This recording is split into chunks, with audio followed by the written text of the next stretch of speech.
Oh God, I that motherfucker. This is right. Yeah, Yeah, from back there. But careful. Put on the top. yeah, that thing get hot. Prepare yourselves. For an entertaining and somewhat informative hour of MMA Talk Radio, brought to you by the Man of Steel. Joe Show. And Jimbo Slice. What are you doing? what's up? Long time no see, man. It's been a while. How you guys A been? little bit. I've been been good. better, but I feel like I'm good now. I'm like ready to get back to the grind.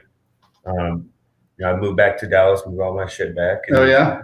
trying to get the ball rolling, and we opened up the gym. Gyms are supposed to open in Dallas with 17th, so Really, I haven't heard that. we'll be able to at least do some kind of classes. Yeah, so that's something to look forward to, and time to get back in shape, get my elbow back, and How's that recovery going there? so I haven't been able to do physical therapy, but I've been doing it on my own, and it's good. I got full range of motion. I just got to strengthen it because I can't, really smack a hook, or if I wrestle, I'd probably jack it up. I bet you could smack Timbo pretty good. All right, Not let's stiff, give that a though. shot. Oh, okay. It would I bet you'd still knock him out. got good right hook, so I'll make do with what I got. So we're gonna go ahead and share this. What are you guys been up to? Man, been hanging out at home with the kids and the wife, and my wife is working on those PPP. The loans, Yeah, that's government loans. Hey, Joe, the bathroom's right around there if you gotta go. SBA PPP loans, 8 a.m. till 4 a.m. Literally, like in tears, funding these business loans. Her whole team is, and it's a large effort. I mean, they're doing like 4,000 a week or 4,000 every few days or something like that. So it's a big effort by a lot of people that you don't see on the battlefront, but they're out there, man. There's a lot of people working from home, and it's good that they have work in this time, and they're able to do it from home. That's like almost a luxury. It's people that don't have anything to do or anything to look forward to, that have had major issues with the whole lockdown. Especially kids. They're saying it's like a summer or all year, but they don't get to play with their friends. Like my son, right. he barely has all his friends from school. All their parents are like, no, we're in quarantine. I'm like, that's not cool, man. Like your mental health is important, and you can't just live in your home afraid of going outside and just waiting for impending death. You got to live your life. So we're all gonna die sometime. Go out and live your life. Be careful. Don't be ignorant, but don't just you don't live in a bubble because you're afraid of getting in a car wreck, right?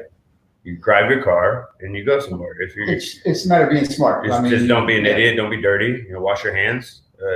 I generally avoid getting the flu or any, I've got a good immune system, so take care of yourself. And It's more of the knuckle bumps than if you're not healthy, maybe stay home, but think about your quality of life and your mental health, because mental health is just as important, if not more important, than your physical health.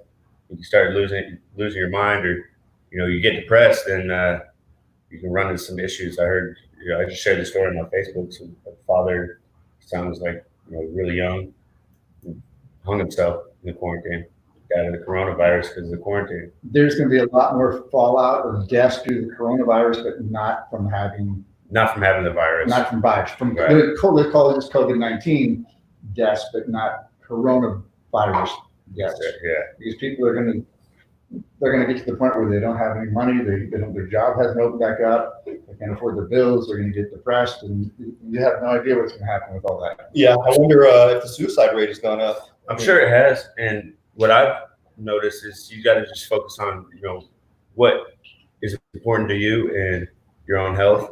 If you need to, get outside and rebel or go hang out with your friends, now it's kind of opening up to where you can even go do that. But, I put my foot down and I was like, we're American, right? Like people died for us to be able to do what we want. So if I don't do what I want, then they die for no reason, right? That's true, and I think if people don't want to get out, they want to still shelter in place. They can still shelter in place. You have the right to do so. Yeah. But I also have the right to leave my house and do what I want. If I got to wear a mask in Dallas, like when I go in businesses, that's fine. I'll do that to make other people feel comfortable. But other than that, like I have the right to go places.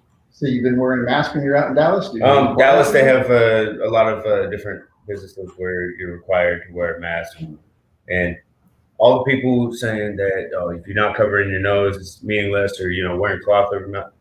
You guys are just extremely ignorant because it's not about what you're breathing in; it's about what you're breathing out. Right now, I'm talking. My breath's probably getting to you guys. You guys are getting my. I can smell your breath. If I have this over this, then it's not. You can't blow germs as far. So it makes perfect sense. If we had a UV light, we would see those extremes. So let me ask you a question. So we're scientists. Yeah, here's science that you've all probably experienced. So you're standing around out with a bunch of people, and you let one rip. One rip. And you got jeans on. You got a thick pair of jeans on. And you hear the reverberation. And then you still smell. The smell still gets out there. So how is that? Is that stopping that? No. If you've been, I guess it's stopping the shit from coming out and flying around. If you've been in the gym business and someone drank the wrong protein shake, they can gas out that whole gym. And that's 5,000 square feet. Would that mean there's fecal matter in the air? It's something. It is something in the air that's getting in your nose and you're smelling it, right? So yeah. We're gonna get scientists on the show. We'll get down to the bottom of this. We'll give you some facts. Remember, we're somewhat informative and entertaining. Let's get to fucking some MMA, right? Like we got the May 9th, next Saturday, UFC 249. It's going down in Florida. 249.3. Right. The third scheduling, and it's not what we wanted. It's Ferguson versus Gaethje, but it's still a hell of a fight, and Gaethje has everything he needs to win this fight. I think Gaethje stands a legitimate shot, especially having 4 more weeks to prepare. Because he was going to take it on a week's notice. Then I counted him out. I was like, as a puncher's chance, he could win, but he's probably not going to.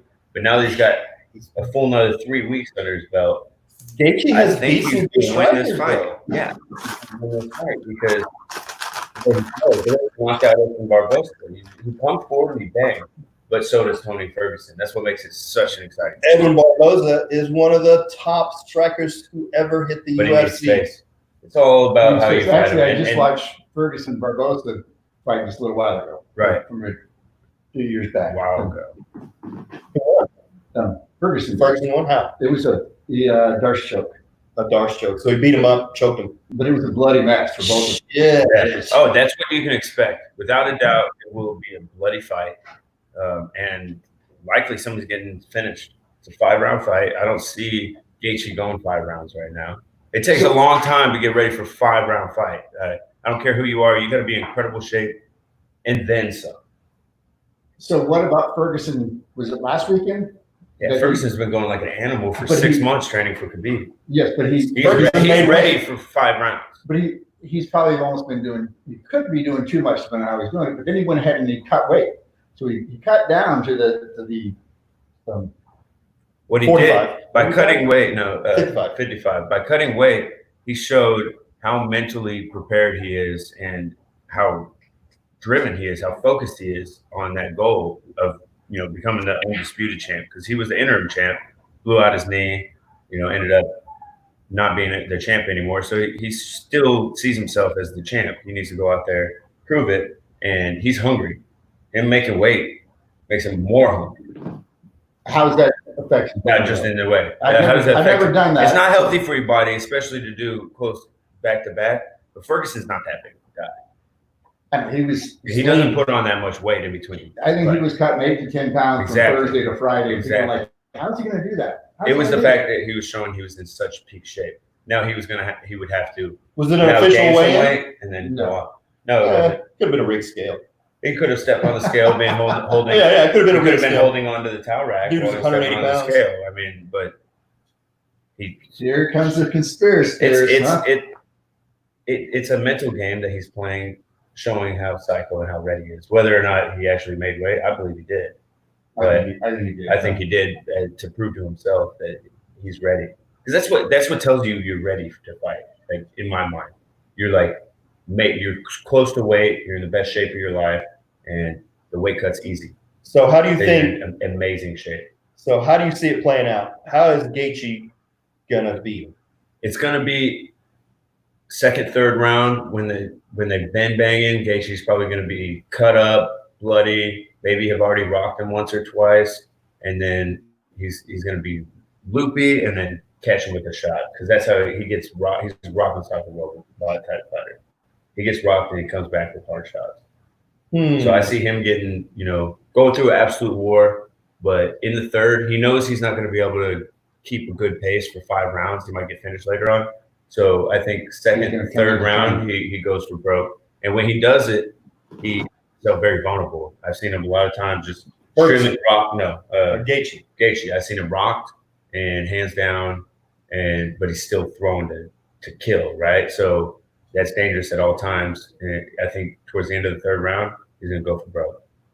And if it doesn't work out, it's going to fourth round, fifth round is going to be Gaethje on his heels, stumbling backwards, getting finished, and it looks bad when he gets finished. But I think more than the brain trauma, he's exhausted. That leads to more brain trauma. You know what I mean?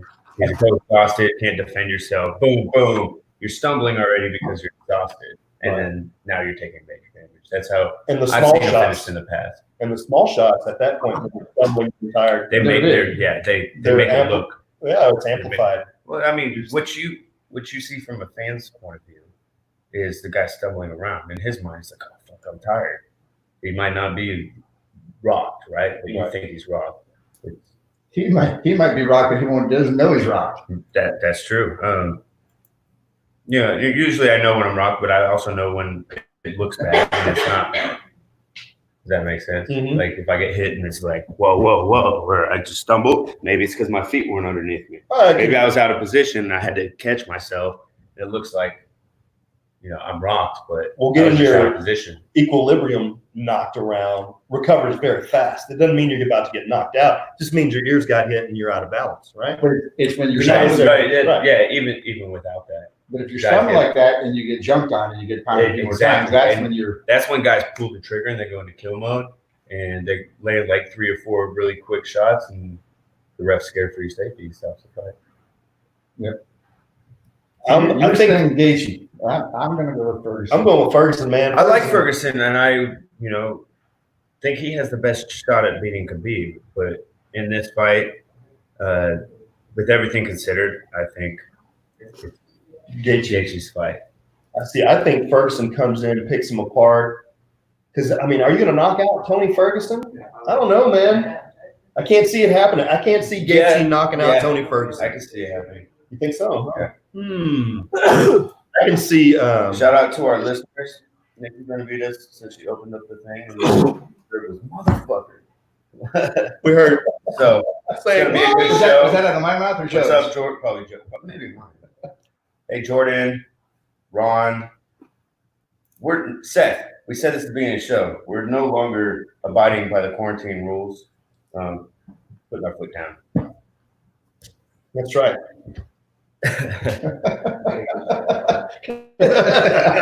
So the UFC also announced they're having back-to-back shows, 3 in a week, the 9th, the 13th, and the 16th. It's the first time it's been done. I know they've had 2 in a week, and they've had 2 like on the different sides of the world. Which is pretty cool. But first time they got 3 in a week, and they're banging out, a lot of matchups that we missed out on in the past. I've seen Nagano and Rosenstrike. Rosenstrike, if that's how you say it. The guy that's been knocking people out with the jab. And I think he's going to knock out Nagano. Nagano's super powerful striker, but not as tight. Nagano's more like super wide, burly. Rosenstrike is sharp. He's a sharp striker. He's looks chubby, but he's so tight, and when he sticks his jab, he just puts people out. He's super precise, and the tight shots are going to get through. Nagano's just wide and powerful. So anybody, it's a heavyweight, rock talking robot. It ain't going past round 1 if it's a real heavyweight 2 KO artist. You say that, but Nagano fought over him, and they just No, not over him. Derek Lewis. Derek Lewis. They just walk around. Well, because they're scared of each other. They have the same skill set, though. They were about the same skill level. The difference is Rosenstruck is going to come forward tight, and he's going to stick his jab like he always does. As soon as he does, it's going to stun or knock down Nagano, and then he's going to throw more strikes after that. Nagano's only going to go for the wide, long shots, just as he always does. It's the type of fighter he's been. But he is on. I mean, both of those guys are on a tear right now. Nobody wants to fight. But Rosenstruck relatively nobody knew who he was.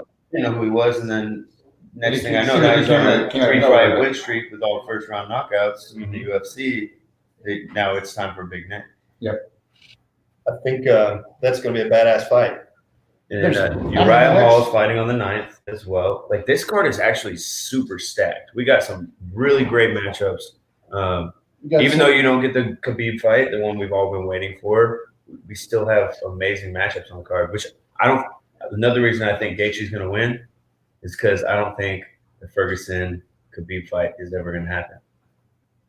Well, it's cursed. Ferguson's so Ferguson's going to lose. He's going to get knocked out by Gaethje. Gaethje's going to then fight Khabib, and I think Gaethje has a chance, but he'll get made look silly by the wrestling of Khabib. Khabib's wrestling, but Ferguson has a better chance against Khabib. That's why the fight won't happen. That's the one everyone wants to see. That's when you like you said, you think it's cursed, so it's not going to happen. Me and many others, some people joke about it, but 5 times, and look at the reasons why they haven't fight.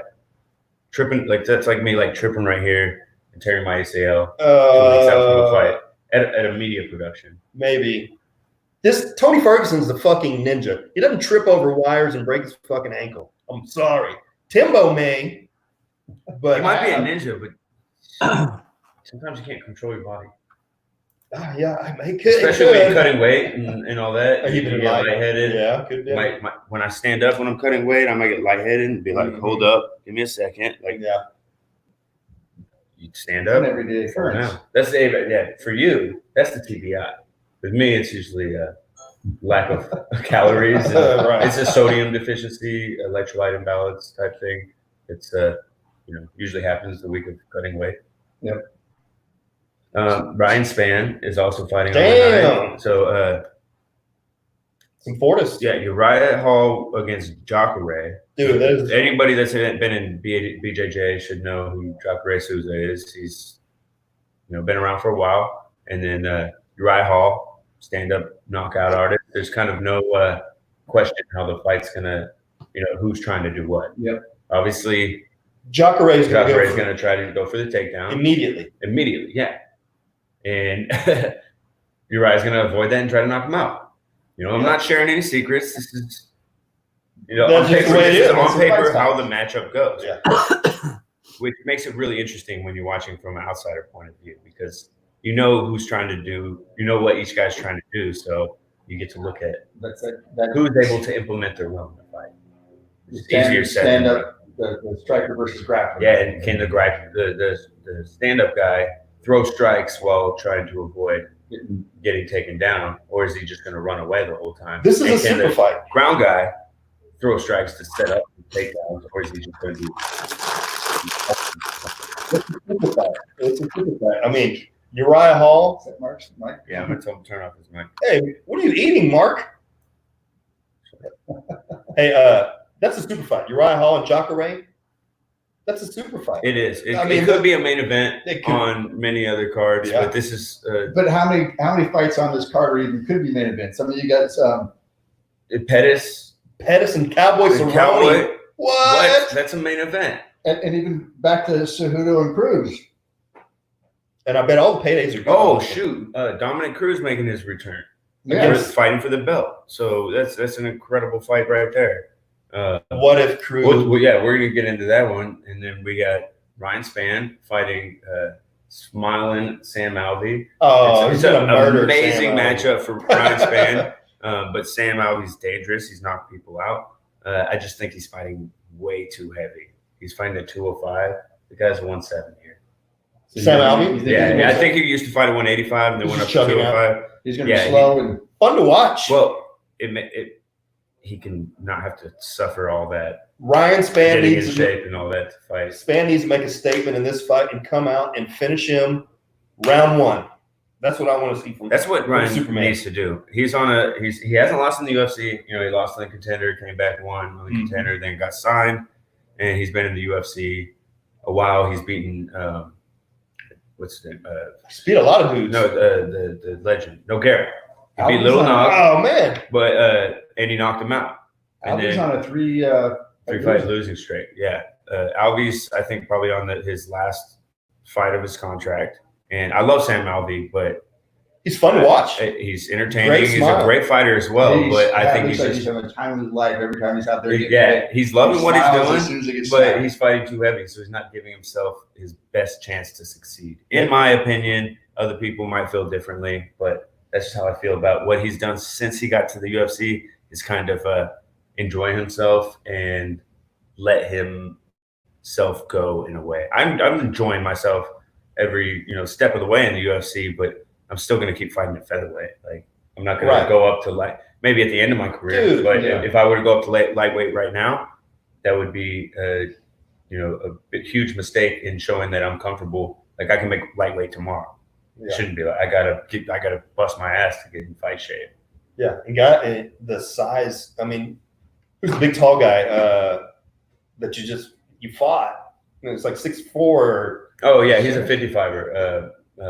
No, not Caceres. Before that, Violent Bob Ross. Violent Bob Ross was huge. Yeah, and he's fucking dangerous. I've seen him fighting since, and he's done. I mean, he destroyed Matt Wyman when he went back to 55. He did. He's going to stay at 55. He's Yeah, big. He's big for 155, and he never made 145. Right. So he's a 55, and that's it. I mean, And you still kicked his ass. No, that was the tricky fight. That was a frustrating fight. I did well in the fight. Yeah. I didn't take any damage hardly, but it was extremely tricky. Like when you take a guy down and he just stands right back up, his legs are so long, you climb him, and it's like you're literally climbing up this guy. It was extremely tricky and it just frustrating. Whenever I hit him, silence, like crickets. Whenever he'd like miss a kick, it'd be like, whoa, the whole crowd, because he's big and I'm small in the cage. Right. So every time he did anything, there's huge crowd reaction. When I did anything, I could hit him square. It's like and the commentating wasn't helping you out. no, yeah, a little biased, but We got some new people watching. We got Charlie Van joined in. What's up, Charlie Van? We got Ahmad, the assassin. yeah, thanks for tuning in, guys. We're just trying to stay on our grind, keep doing what we do. We can't be in the studio, but we're evolving and just adapting with the times, and we'll get back to where we want to go, or we'll create a new future. Like, they say it's never going to go back to normal. Well, it's going to go back to what we make it. It's the new normal. Everything's going to change. No, this isn't the new normal. This Fuck isn't that. now. We're going to have. We're going to have a new normal, and that is based off what people will tolerate and what people will fight for and what people make. Right. And if you don't like it, then don't tolerate it. Yeah. If you want to Say keep something, you'll get other people that feel like you feel. And if you got a problem and you want to snitch on somebody, then you're just as bad as the people that snitch on Anne Frank. snitches get stitches. Yep. Hey, if you still want to stay home and quarantine yourself, do it. Yeah. But I'm gonna be out. Birthday shout out, Raymond the Real Deal Daniels. You hear Earl Spence calling out Manny Pacquiao? Oh, he wants that money. Yep. He wants a big fight. I ran into Greg Hatley last night, which is Charles Hatley's brother, who were pro boxer. I was like, man, what's Earl Spence gonna be doing? He goes, he's got to work. He's not making any paychecks. Yeah, you got to get back to work. He's not making any paychecks right now. You don't see Earl Spence. I'm not really getting no paychecks either. Yeah, you're not seeing Earl Spence on Pepsi commercials or Nike commercials or Reeboks. So Earl Spence has got to get back to work. He's got to get in there and fight. And who doesn't want to fight Manny Pacquiao for fucking $50 million or whatever the purse is? You know what I mean? It's going to be a huge purse to fight those guys. What is He wants to fight. association does he fight in? I don't know, but he wants to fight. Manny Pacquiao has his own production. He's not on. He's no with Don King, not Money Team. It's not Mayweather. I'm not sure, but Earl Spence wants to fight Terrence Bud Crawford. He wants to fight the guys that going to bring that smoke and are going to bring those big paydays. He wants to fight Manny Pacquiao. And I'd like to see those fights. Man, The big names, the big names, the big money. fights. That's what Steve. Once you make, I've been telling this to my teammates and the up and coming fighters. You make the money on the back end. You put in the work. You fight the toughest fights early on. Now I'm making more money fighting less dangerous opponents. Leandro Highgill was the best guy I ever fought. Well, maybe not the best, but the most dangerous. He was 16-1, and At that time, I made a tenth. No, I made like less than $5,000 for that fight, and then now I'm making six figures. Or or like over $20,000 if I go in there and get my ass kicked. But I'm fighting guys that have lesser records. You know what I mean? 8-2, 12-1. Less dangerous opponents, but it's just in a bigger platform. So I'm getting paid on the back end for the work I put in a long time ago. Right. That's true with life, with any business. Exactly. Anything. I mean, you start off working your ass. Right. In the grocery You're gonna store, take the McDonald's, shit. or If whatever, you're the bottom guy at the construction site, you're gonna do the most work, making the least amount. And as you work your way up over time, eventually you'll be the boss, getting paid to tell everybody what to do. So you just got to be in it for the long haul. Yep. So I saw something today. Raymond the Real Deal Daniels, world karate kickboxing champion. I'm a big fan of this guy. Now fighting Bellator, switch his case. He's married to Sage Northcutt's sister. Did not know that. She's badass too. Somewhat informative. Yeah. Thank you, Joe Show. So, because I've been following Raymond the Real Deal Daniels, man, look up that highlight reel. Raymond the Real. That dude is badass. He turned 40. Happy birthday and congratulations on the wedding. I don't know when they got married, but I was like, that chick looks like Sage Northcutt. Yeah, she looks just like. They look like twins. Female Sage, yeah. So, happy birthday, champ. So you done? So look. Yeah, I want to get shout outs. No, that's good. But you just stopped. Like we got a show. We got to kill some mic time, right? The Do I got to be talking the whole time? I'm gonna talk about. But normally I got a lot more to say. Y'all ready? So no. What about Cowboy Cerrone versus Anthony Showtime Pettis? Cowboy kicks Pettis' ass. He comes straight at him. He tries to make a statement. If he doesn't, then Pettis is gonna get off with some really fancy kicks and make a highlight reel. But I think they fought before, and Pettis dropped him with a body kick and finished him. That was that was early on in the fight. Well, he broke him quick. That was not UFC. That was UFC. I thought it was the other organization. Yeah, pull it up, man. I thought it was the other. Pettis versus Cowboy, the first fight. This was UFC. Pettis drops him with a left kick to the liver. Yeah, liver kick. And Cowboy's shown weakness to the body on multiple occasions. So I think this is a plan of attack. You got to attack him hard, attack him early. But Pettis likes space. They both got something to prove. Me and Tim Cowboy's got to go out on a win. Pettis just lost too. Pettis just lost too. He lost it. He got choked out by Diego Ferreira. Yeah, he's been getting exposed lately. So that's a good fight. I'm pulling for Cowboy always. I'm a Cowboy fan. Me as well. But even if Cowboy doesn't, he wins, he loses, he doesn't retire. If he fights for 10 more years, I'm gonna watch those fights for 10 more years because I'm a Cowboy fan. Same goes with Anthony Pettis. I'm always gonna tune in and watch the fight, winning or losing. He may win this fight, lose the next fight, but sometimes you win, sometimes you lose. That's the thing about the UFC. Especially if you're in the top 10, it's a toss-up. And even on this card, you have so many great fighters, so many fighters that we've been fans of for so long. I mean, even with Cejudo and Cruz, I'm like, I like watching both of them. I'm like, so they're like, who do I think's going to win? Who do I want to win? Who do you want to win, Cejudo or Cruz? Cruz. I don't know. It's hard to say because I've become a fan over time of Cejudo. I didn't like him at first. He wasn't making weight when he was fighting for LFA, and he was kind of using his fame or past accomplishments to kind of get him weight. He'd be like, "Oh, I'll give you 30% of the purse. I don't have to make the weight." And he's fighting a guy with a losing record who's just fighting for a paycheck, and he's not fighting for the money. He went undefeated in his first 4 or 5 fights, not even making weight. Once he went to the UFC, then he got on his business, started making weight because he knew. But he was fighting, just like you said, all this work on the front end. Now to be triple C on the back end. And it pays off when he started his MMA career. Just like if you get famous doing anything else, if you start your MMA career, you're going to be making more because you bring more to the table. Greg Hardy's another example there. Yeah, and he's making a lot more than other fighters that have fought much, much longer. But he made his fame in football. He made a lot of money in football too. Mm-hmm. He had millions of dollar contract. Oh, he's making fractions compared to what he used to make, but they're paying him well because that's what he's worth. So we better not get the Rona because we're trying to make a statement. If we all die, it's not going to work. Hey, if I got it, it's because we do test. I disinfect my hands whenever I go to the gas station. I drank bleach. Grocery store. I think you're more likely to catch it at a grocery store or a gas station pump than us sitting here. Because that's true. I mean, how many people are touching? How many people have I come into contact with? The one thing that every place is doing. I mean, I get gas at Costco. I mean, you leave, the guys over there spraying down everything. And even when I get gas, I wear gloves because there's so many. It's caused us to be much more, sanitary. Well, okay. Let's get to fucking MMA. I'm gonna pull up this card. We can review that.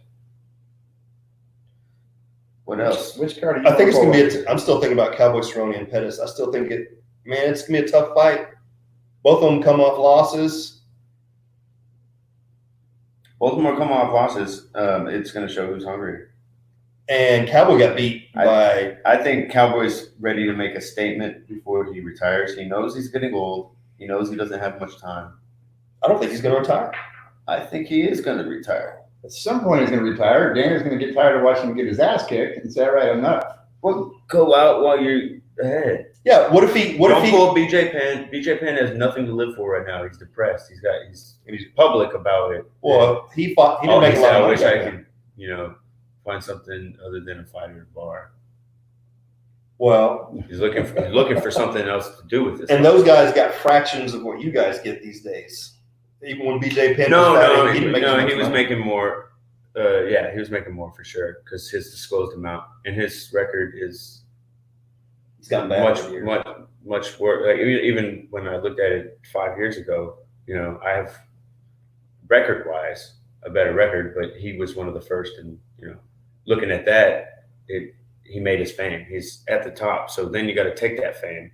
You're not going to keep fighting forever. You're going to get knocked out. Your body falls apart over time. Take what you got, your fame, and take it somewhere else. He could be making movies. I think he's done that, and he's done a couple, but pursue something. Be an entrepreneur, and I think that's what we were made for as athletes. We're here for a short period of time. You got to take that money or that fame, what you've earned during that time, and use it somewhere else. Mm-hmm. Whether that ends up on the side of the cage. Right. You could be a promoter. You can be an announcer. You can be a commentator, and that's what a lot of the champions. It's a mindset, right? The champions have become commentators. They're running the show now. DC. And it's good because they know what they're talking about. Exactly. You have an expertise, and as long as you don't take too much brain damage, you're going to be able to explain it to people or try to become a judge. In Texas, you can do that. A lot of places you can do that. Try to work for the UFC in some capacity rather than fight for them, right? Why don't you be Forrest Griffin? He runs the PI. Oh, that's pretty cool. So you sit at the front desk when you walk in, checks on your card. Fighter relations. It's like Lifetime Fitness. I don't think he's. It's Forrest Griffin. I don't think he's the front desk man. Yeah, he's the front desk guy. They hire people for fighter relations, and they basically just hang out at the hotel in the lobby, make sure everybody taken care of. If you need anything, you hit them up. Those guys could be the former legends, right? They don't have anything else to do. Travel the world working for the UFC. Misha Tate's over the one. I mean, they do find these working the PI as a coach. There's many things to do if you're continuing. The Venezuelan vixen is over at Combate Americas commentating and broadcasting. Yeah, even Megan Fox, and get started early while you're still fighting. Yeah, it gives you experience. And you think that's something Cerrone wants to do? Or you think he just wants to? No, he's got his own promotion that he's got a little promotion out there in Albuquerque. Mm-hmm. I don't know if they have fought yet, but I know he already announced it, and it was a while back, so if that's still going, or go back to that project if it's not going. He's gonna run. So you're telling me if Cowboy Cerrone comes out and beats the shit out of Pettis and finishes him old Cowboy Cerrone style, he's going to retire? No. He's going to try to fight 3 times in a week. And then, like you said, I don't think it's possible because a lot of times What's the most he fought in a you year? can get no suspension, but if you fought go like 3 six- rounds, you're going to times? get he's fighting like 6. Which 7 is years. which is interesting You're going to compared get a back month to suspension or a week suspension, unless you knock the guy out or submit him in the first. Then you're not going to fight again. and that's how the rules have changed because I recently Assuming watched there's no big injuries. UFC 1. Let him talk, man. So watching UFC 1 and how many times they fought twice in one night. I mean, nowadays, if Cerrone thinks, I'm going to fight 3 times in this week, but on all 3 cards, they wouldn't let him because they're looking out for the fighters. Right. Like when they do the PFL, they have 2 fights in a night, but the first fight is an exhibition fight. It's only 2 rounds, unless it goes to sudden death. And I don't think they're allowed elbows in that in the first. Right, exactly. So I don't know if that's an official fight on your record because it's an exhibition fight, like the Ultimate Fighter fights. They don't count them on your official record. So I'm not sure how that works, but I know it's 2 rounds so that they can go the third. But in UFC 1, it counted on the record because that was the rules. That was there the were rules. no rules. Yeah. There were no rules at all. No holds barred. Okay. Well, I think there was no eyes. Full hair. They were pulling hair. No punches. Now they can only do that kind of thing on an Indian reservation or No punches? overseas. Those rules. UFC when they were doing the soccer kicks to the head when they were down on the ground. I mean, stomps. Yeah, it was. I would go for stomps and soccer kicks and knees to the head on the ground, but it's got to be agreed upon before the fight because you can't end up in the position and be like, oh, he can't do this, and then he does it. You got to know what you're getting into. But I'm all for that. It makes for a more exciting fight, and if you end up in that position, get the fuck out of the position. It's gonna make you want to get out of the position better. You're gonna fight, or you're gonna die in the cage. You take it, and it's gonna be fully legal. Your career will be shorter. You take a few soccer kicks to the head. If you get turned off, your career will be shorter. Yeah. Turn off. Your brain turns off.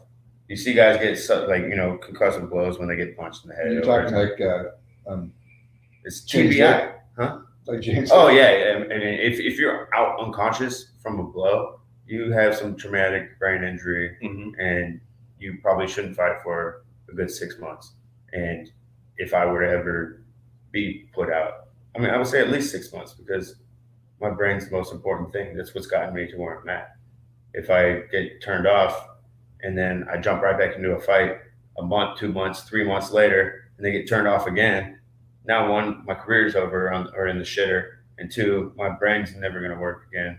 3, every time I get hit, I'm going to get knocked out. It's going to come back later. A highlight reel. You have, say, I want to fight that guy. That I think of it like a computer, right? If it crashes, it turns on and off, and then once it turns on and off, it happens more and more often. Death going on. Yeah, it happens more and more often and easier because it's trying to protect itself. Your computer shuts down because it's trying to protect itself, right, from further damage. And when your brain starts doing that, it's because it's damaged.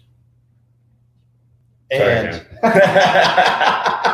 let's get you some light therapy going. We'll get you back to normal. And when you get knocked out multiple times, you shut off quicker. You get knocked out easy.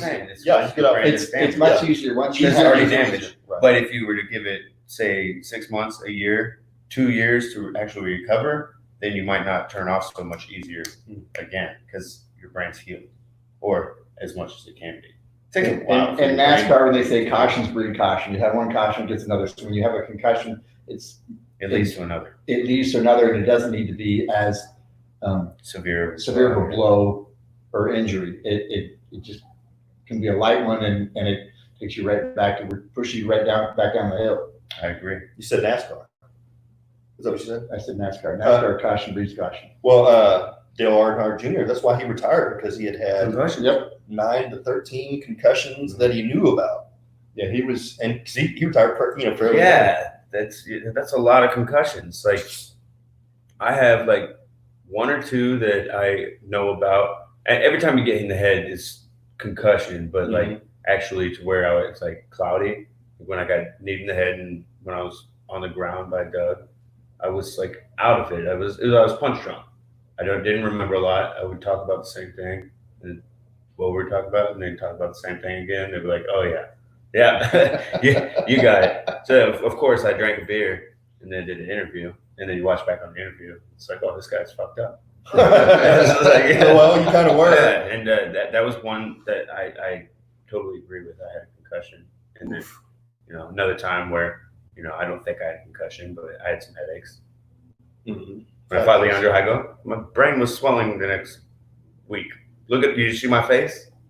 I look like a fat Asian kid. Yeah, and, I know. I think I had dinner with you the night after that fight. And I couldn't even stand. Yeah, and it got worse over the course of a week, and my headaches got worse over the course of a week, and I took time off and got my brain felt a little cloudy, and over time it cleared up, Took the and alpha then brain. I got back in there.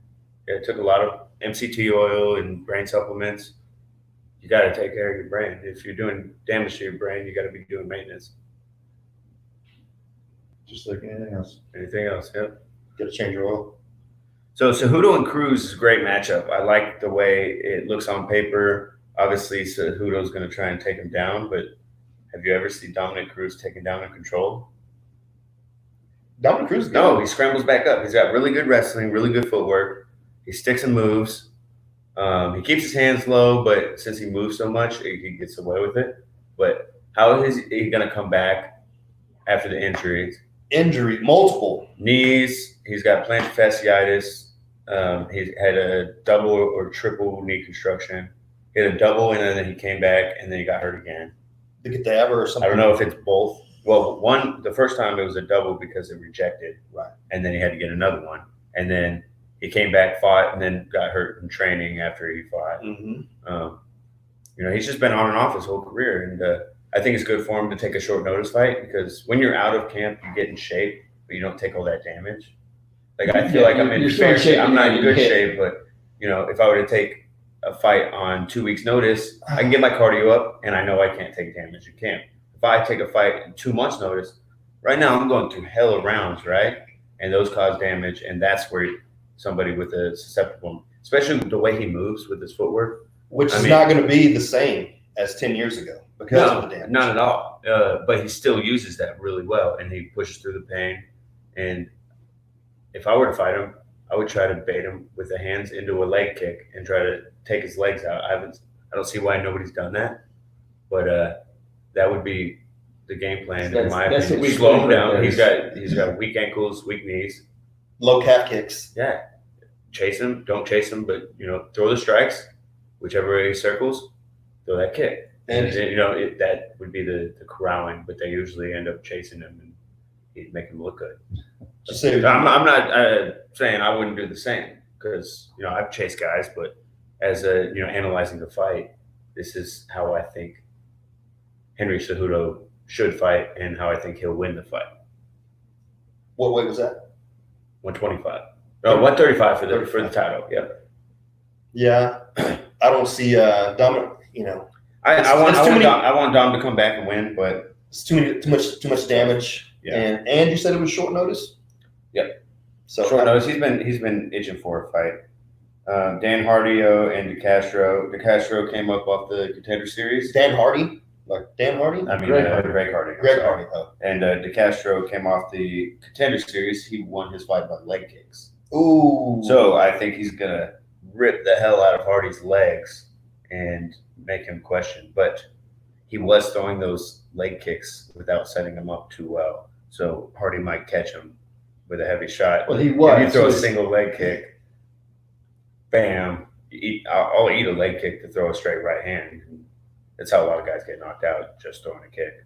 Greg, and you said he wasn't sitting up before. Maybe right. Hopefully. So either he kicks the shit out of Hardy's legs and makes him look bad, or Hardy catches him with one of those kicks. Or he's learned to protect himself. He's throwing that kick too.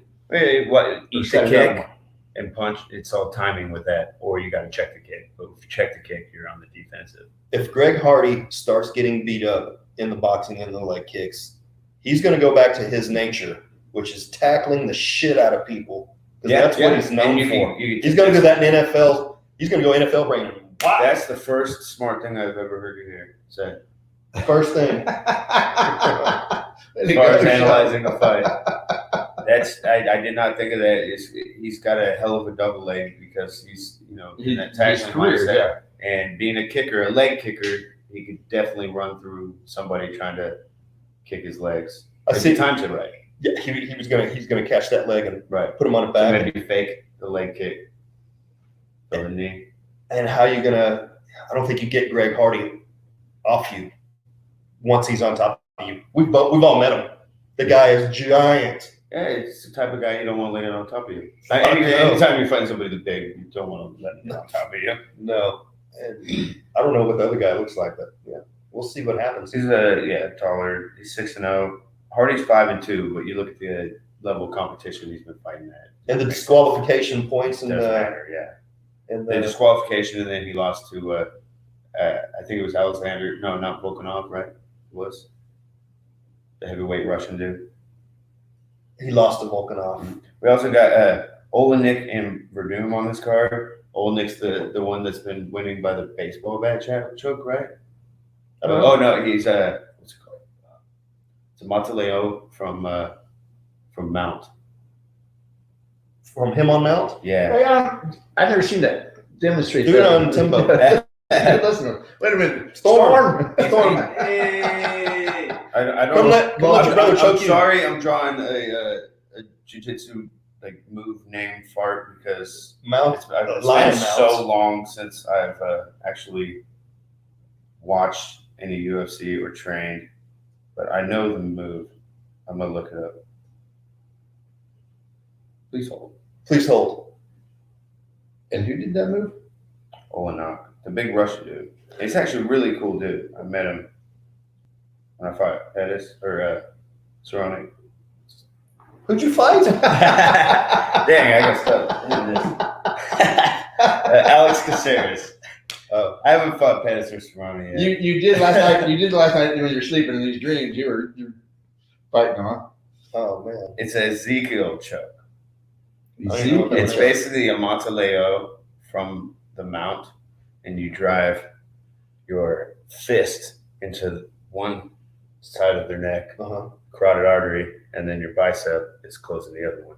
From the top. Yeah, it's a very you don't see really what's going on from our point of view, but it's a really tight move right here. And that's from being on mount, or I think you can do it from like side control type position. He does it from multiple positions. Guard from the bottom, like this, and the guy's like, "Oh, it's too late." Like when he notices what's going on, it's too late to get out. You got that squeeze. So the guy's got he's 58-13. That's a pretty good record. He's a Russian, and that's a plus. He's been around for a long time. That's a good one to watch. He's fighting Verdum, who's also a submission specialist and super long, got great knees. Big. Verdum's a really big guy. Yeah, this is just on the prelims of. Where's Verdum been? Verdum was the champion at one point. Yeah. Where's he been? Has he come off an injury? He's been going for a couple of years. He probably was healing his brain for a little bit, man. Because he's gotten knocked out cold a couple times. His last fight, I can't remember who he fought, but I believe he got knocked out. I remember he fought Country Nelson and kneed him up the face. Those heavyweights go through some bangers. We got Michelle Watterson and Carlos Esparza. That's gonna be good. That's gonna be a good fight as well. Bryce Mitchell and Rosa, good featherweight matchup. Luque and Nico Price. Luque versus Nico Price. We know who Nico Price is. So Luque is one that broke Mike Perry's nose. One of the top welterweights in the world. That's gonna be a good fight. Yeah, this is a good to move the division. This is a great fight card. I think and one I didn't mention on the pay-per-view, like one of the best matchups is Jeremy Stevens and Calvin Kattar. Little Heathen Stevens against Calvin Kattar. Calvin Cater's been on a tear, showing his reach, from the striking skills. From the Ultimate Fighter. Calvin Kattar? Was it that? No, I don't believe so. I'm getting confused with somebody else. But Calvin Cater's shown some amazing striking, endurance, a lot of heart, and he's one of the top featherweights in the world. So. I can't picture Calvin Kattar. I can't see him anyways. Oh yeah. Okay. You see that? That helps. He just lost to Zabit. He just lost to Zabit. Zabit is an elite fighter, but I didn't think he won that fight. I thought he was more flashy. He's throwing those capoeira kicks and stuff like that. But he beat Ricardo Lamos, knocked out Shane Burgos. So yeah, legit. He's somebody in my path. So possibly fighting him in the future. You're watching all those guys. Oh yeah, you got to watch everybody in your division, whether they're just starting off like that kid Chase. He's like an 18, 19-year-old kid, got signed by the UFC. Ben Askren's son. Oh, I did. Yep. Yeah, he's I'm watching that kid, but I know he wouldn't fight me. I'm not going to call him out because he's a kid and he's new, but I know how he got to the UFC, and he's not going to fight somebody that would expose him. He's going to fight somebody skilled potentially, but not somebody tough who can take what he's got. And he's going to choose his fights wisely. Yes, he's going to choose his fights very wisely. Even in the UFC, just like Sage Northcutt, you still choose your fights wisely. You either fight anybody or you turn down a lot of fights and pick them. And that's all up to management, coaches, and you pick who you fight. You sign a contract saying who you're going to fight. Some of us will fight anybody because that's our job, and some guys are like, nope, I'd rather lose my job than fight that guy. He'll fight for somebody else who will let me pick my fights, right? Then fight that guy who's going to expose me and ruin the agenda that I'm unbeatable. Because everybody's beatable. It's just a matter of now you're talking boxing. That's politics until they're making. What I didn't do is I took every fight for no money. Which, if you're going to fight, if I can get paid more to fight the guys that aren't as skilled, I should be making top dollar if I'm fighting top level opponents. But that was my mistake early on in my career. Is I would take scraps to fight the toughest guys and locally to prove yourself. Yeah, to prove myself, and because the goal is to be a champion. But maybe don't shoot straight for the biggest mountain when you're not prepared yet. Prepare yourself, fight the lesser opponents for the lesser dollars, and then when you're making the bigger dollars, then you fight the bigger opponents. Because somebody with a 16-1 record, that's a 6-figure fight without a doubt. And I got like 4 figures, like low 4 figures. So 4 figures. I'm a thousandaire. So yeah, but like I was saying, is the beginning of my career. Right, I fought 10 years and never made over 30 grand in a year. In the last 2 years, I've done all right. Did pretty good. Yeah. And it's experience too, working your way up. And man, you've already fought. Your last 2 fights were not 2 fights. Yeah, I had 3 back-to-back pretty quick. Really good. I mean, top opponents. Alex Caceres, the bad motherfucker. Sideshow Bob. What's his name? Bob Burnquist. Bob Burnquist, the skater. Bob Ross. Bob Ross. Violent Bob Ross. My bad. We're not going to say his slave name. Then I don't know what that is. Okay. I don't know his real name. I did. Luis Pena. That guy I fought. Oh, Luis Pena. I'm not gonna say it. Who's the guy you just knocked out the spinning back fist name? Yeah, he won the Ultimate Fighter in Mexico, and then he got to the UFC. I think he won his first one, maybe the finale, and then he lost by knockout, like a devastating knockout early in the fight. Then he lost a split decision to Alex Caceres, which was bullshit. I think he won that fight. I think I won that fight too. And then he fought me and got devastatingly knocked out. So he got cut by the UFC. And when you're fighting, it's like kill or be killed. So one of us is going to go and one of us is going to stay. And you make your career off of a lot of guys. That sounds like Joshua's statement. I'm just going to win. Someone's going to lose. But you make your statement, or you make your name off of breaking other people's name. And somebody's got to fold and somebody's got to climb. And a lot of guys' careers have ended because they get beat by guys. So some of them do, yes, but some of them they go and they have this battle. They go back and forth. I mean, Right. even The top 10 guys. There's some real ones that actually. Pettis and Cerrone. Yeah, they both lost a lot. They got out there. They put on some great shows. As they go head to head on the 9th, one of them's not going to slip away. One of them, they're not going to be done. They're going to be a little bit lower on the pole. It depends. If Cowboy gets absolutely devastated, maybe he retires, and that breaks his career, and that reignites Pettis' career, or vice versa. If one guy gets devastated, then it could be the end of their career. If they go out and they both put on a great show. If they put on a great show, then both of them are still intact. Yeah. It always comes down to that. And that's how guys make highlights. And then you see the guy on the receiving end of the highlight, and you never hear of him again. Gabriel Gonzaga, he knocked out Mirko Krop, so he was like real famous, right? And after he gets devastatingly knocked out back to back, Krop came back and knocked him out in the next one. And then what's his name? Travis Brown hit him with those illegal back to the head, but they never called it, elbows at a downward slicing angle. And then he's knocked out right here up against the cage. They call him Travis He knocks Brown. him down, and the guy's out cold, and he's just stuck here on his lap, and he just continues. And he's unconscious. He continues to hit him with these back elbows right in the back of the head. It's like the first one might have been clean. He's fighting. And then the rest were already like terribly illegal, but he was already out. So he's knocked out from the first one. So what are those doing to his brain? I haven't heard of him again since then. He probably can't talk. He's fighting bare knuckle now. I thought I saw that he was fighting bare He's already knuckle. got brain damage, man. So if he's already got it, he's fighting somewhere.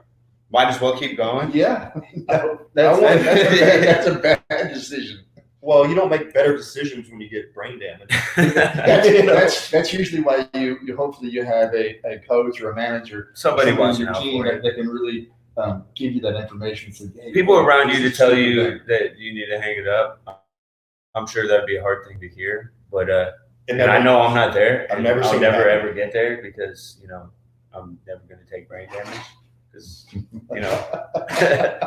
But when everybody around you is like, hey man, I think it's time, you're past your prime, maybe hang it up, or take some big money fights, get your money out while you're fighting somebody that's also past their prime. But so you've heard, you talk about other fighters that their mental state, how people's mental state are coming out of coronavirus. These fighters that's all they do, that's all they know how to do is fight, and that's all they've ever done. So Michael Phelps in swimming did this. They get out of it and they don't know what to do, so they get back into it, and they think, well, I really should retire because I've been getting my ass kicked, but I don't know what else to do. You're not the same anymore. You can't punch the same. You got shoulder issues, joint issues. But they come back because they're depressed on this side. All they want to do is because they don't have it. Because when they were fighting, they never looked at the end goal, or what am I going to do when I'm done with this?